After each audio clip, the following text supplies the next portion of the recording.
Hello बच्चों, इस video में हम पढ़ेंगे चैप्टर इम्पोर्टेंस ऑफ ट्रीज, जिसमें हम सबसे पहले क्रिएटिव कॉर्नर में दी गई एक्सरसाइज को सॉल्व करते हैं।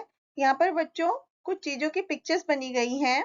उनमें से कुछ चीजें हमें प्लांट से मिलती हैं और कुछ एनिमल से मिलती हैं। तो we have to circle the things that we get from the plants. जो चीजें हमें प्लांट से मिलती हैं, हमें सिर्फ उनको पहचान कर सर्कल करना है। जैसे कि फर्स्ट में मैंगोज हैं, इनको हमें सर्कल करना है, ये हमें प्लांट से मिलते हैं। सेकंड फ्लावर्स हैं, ये भी हमें प्लांट से मिलते हैं। थर्ड है वूल, ये हमें एनिमल से मिलती है, इसको हमें सर्कल नहीं करना। फिर बैंगन, ये प्लांट से मिलता है। Milk also comes from the animal. So इसलिए हमें जो प्लांट से मिलने वाली चीजें हैं, सिर्फ उन्हीं को सर्कल करना है। तो बच्चों, अब हम इस लेसन में एक ट्रीज के बारे में पढ़ेंगे, ट्रीज की इंपॉर्टेंस के बारे में पढ़ेंगे कि ट्रीज हमारे एनवायरनमेंट के लिए कितना ज्यादा जरूरी है। हम बिना ट्रीज के अर्थ पर अपनी लाइफ को इमेजिन भी नहीं कर सकते। तो अब हम सीखते हैं कि ज्यादा पेड़ों के बारे में कुछ जानकारी लेंगे इस चैप्टर में। तो बच्चों, जब आप जंगल में जाते हो तो अपने आसपास सब कुछ हरा भरा देखते हो। ये क्यों? This is due to plants. Plants make our life beautiful. इससे छोटे छोटे प्लांट्स होते हैं जिन्हें हम हर्ब्स कहते हैं, कुछ बड़े प्लांट्स होते हैं जिन्हें हम ट्रीज कहते हैं। तो अब इस चैप्टर में हम ट्रीज के बारे में, बड़े जो प्लांट्स होते हैं ट्रीज, उनके बारे में कुछ पढ़ेंगे। तो बच्चों, trees are our best friends in nature. पूरी प्रकृति में जो ट्रीज हैं वो हमारे बेस्ट फ्रेंड है, क्योंकि उनसे हमें खाने के लिए फ्रूट्स, वेजिटेबल्स मिलते हैं एंड फायरवुड टू बर्न, जलाने के लिए ईंधन मिलता है। We build houses and make furniture with timber. लकड़ी से हम क्या बनाते हैं? पेड़ों की लकड़ी से घर बनाते हैं, फर्नीचर बनाते हैं। और यहाँ तक कि पेड़ों का जो जो पेपर हम बनाते हैं, वो जो पेड़ की लकड़ी का जो पल्प होता है, वो उसके लिए वो यूज की जाते हैं। And we think of trees. जब हम पेड़ के बारे में सोचते हैं ना, तो हमें क्या याद आता है कि पेड़ से हमें ठंडी ठंडी छाया मिलती है। बहुत सारी चीजें जो हम प्लांट से मिलती हैं, हम उनके बारे में सोचते हैं। और बच्चे क्या करते हैं? पेड़ के चारों तरफ खेलते हैं।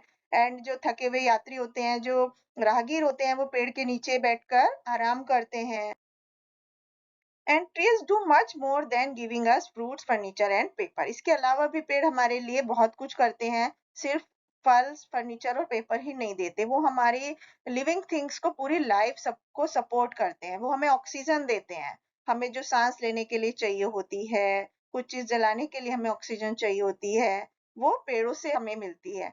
तो बच्चों, यहाँ तक कि कुछ लोग जो मीट खाते हैं, वो जो प्रोड्यूस की जाती है, जो वो भी प्लांट ईटिंग एनिमल्स से ही प्रोड्यूस होती है।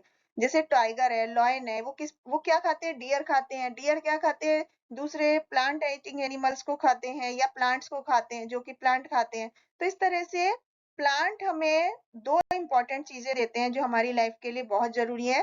पहला ऑक्सीजन, दूसरा फूड। तो ट्रीज ऑल्सो कोज रेनफॉल। पेड़ों से बारिश में भी मदद होती है, बारिश का भी कारण बनते हैं। वो कैसे बनते हैं? कि पेड़ों की पत्तियां जो होती हैं, वो बहुत सारा वाटर वेपर इवोपरेट करती हैं। जो एक्स्ट्रा वाटर होता है उनमें, वो वाटर वेपर के रूप में उड़ा देती हैं एटमॉस्फेयर में। और इससे हवा ठंडी होती है, जिसकी वजह से जब गर्मियों के दिन होते हैं तो पेड़ के नीचे हमें ज्यादा कंपेरेटिवली ठंडा मिलता है घर के अंदर बैठने से। तो इस तरह से ठंडी हवा जो होती है जंगल में, उसके ऊपर के जो क्लाउड्स बनाती हैं पेड़ जंगल के ऊपर, और उसकी वजह से बारिश में हेल्प होती है। तो इससे हम ये सिद्ध होता है कि जो why rainfall over forest area is greater than in other places. दूसरी जगहों की तुलना में जंगल वाले एरिया में बारिश ज्यादा क्यों होती है? तो बच्चों, ट्रीज जो होते हैं, इसके अलावा मिट्टी को होल्ड करके रखते हैं, जिससे वो बारिश के दिनों में वो पानी के साथ नहीं बहे। और जो मिट्टी की ऊपरी सतह होती है, जिसमें प्लांट ग्रोज होते हैं अच्छी तरह, वो उसकी जड़ें मिट्टी के अंदर फिक्स रहती हैं। जड़ें जब मिट्टी के अंदर में होती हैं, तो वो उनको होल्ड करके रखती हैं। ट्रीज से हमें और भी बहुत सारी इंपॉर्टेंट चीजें, जैसे ग्रेन, फ्रूट, वेजिटेबल, मेडिसिन, बहुत सारी चीजें मिलती हैं। इसके अलावा बहुत सारी बर्ड्स रहती हैं पेड़ पर। फॉरेस्ट में बहुत सारे काउंटलेस वाइल्ड एनिमल होते हैं जिनका घर होता है।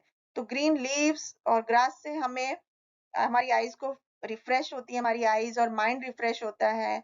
तो एक बार अब क्या होता है, पूरे देश में जो हमारा जंगल से कवर्ड था, अब क्या हो रहा है, जैसे जैसे पॉपुलेशन बढ़ती जा रही है, हम पेड़ों को काटते जा रहे हैं।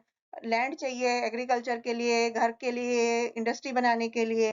तो इसलिए हमारा जो एक ग्रीन पार्ट था हमारे जंगल का, जो हमारी वेल्थ थी, वो अब खत्म होती जा रही है। अब हम नए-नए, इसलिए हमें और ज़्यादा प्लांट, नए ट्रीज़ लगाने की कोशिश करनी चाहिए पूरे देश में। तो इसके लिए एक फेस्टिवल चलाया जा रहा है, शुरू किया गया है, जिसको कि वन महोत्सव या एफॉरेस्टेशन फेस्टिवल भी कहते हैं। तो बच्चों, since trees are the country's real wealth, किसी भी हमारे देश की जो संपदा है, वास्तविक संपदा, वो पेड़ है। तो ये हमारी पहली ड्यूटी है कि उनको प्रोटेक्ट करके रखना। तो क्या पेड़ लिविंग थिंग्स हैं? तो ट्रीज सबसे ज्यादा लिविंग लॉन्ग लिव्ड क्रिएचर है इस पृथ्वी पर, क्योंकि वो हमें लिविंग नहीं दिखाई देते, क्योंकि वो मूव नहीं करते या क्राई नहीं करते। लेकिन in fact trees also eat, drink and breathe, जैसे कि हम एनिमल्स करते हैं। तो वो भी रात को सोते हैं। जैसे टच मी नॉट प्लांट है, वो अपनी पत्तियों को फोल्ड कर लेता है और वापस खोल देता है जैसे जब ह्यूमन टच उसको टच करते हैं। तो इस तरह से बच्चों, पेड़ हमारे लिए बहुत यूजफुल होते हैं। तो हमें इस लेसन से क्या मोरल सीखने को मिला? We should grow more and more trees to make our environment clean and fresh. तो हमें अपने वातावरण को साफ और ताजा बनाए रखने के लिए ज्यादा से ज्यादा पेड़ लगाने चाहिए। Thank you.